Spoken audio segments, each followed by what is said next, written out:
Pinalaya ng korte sina Direk Jade Castro at mga kasama na inakusahan ng panununog sa isang model jeepney. Nakatutok si Mariz Umali. Matapos ang 40 araw na pagkakapiit, pinalaya na kahapon ang film director na si Jade Castro at tatlo niyang kasamahan na sina Engineer Noel Mariano, Engineer Dominic Ramos at Ernesto Orsine. Silang apat ay inaresto ng walang warrant of arrest ng Catanawan Municipal Police noong 1 ng Pebrero para sa kasong destructive arson matapos akusahang nagsunog ng minibus sa Catanawan, Quezon. Sa 16 na pahinang desisyon ng Catanawan Regional Trial Court Branch 96, pinabura nito ang motion to quash ng mga akusado dahil wala umanong jurisdiksyon ng korte sa mga akusado. Sa kanyang pagharap sa media, kasama sina Mariano at Ramos, muling iginiit ni Castro na inosente sila.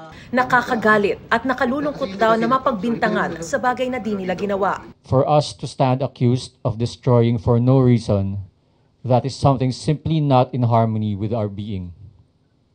For us to have been deprived of our liberty following such brazen violations of the law, ethics, standard norms of procedure, made the ordeal of the past 40 days even worse.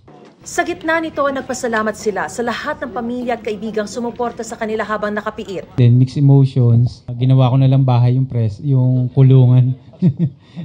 Pinag-iisipan pa raw nila kung maghahain sila ng counter charges laban sa mga pulis. Pero ngayon pa lang daw ay naghain na ng motu proprio administrative case ang PNP Internal Affairs Service ng kasong administratibo laban sa mga pulis na umaresto para sa kasong unlawful arrest. Sabi ng kampo ni Castro, marami pa raw silang nakilala sa piitan na mali rin daw ang pagkakaaresto. Kaya hiniling nila sa gobyerno na isulong ang mga reforma sa justice system.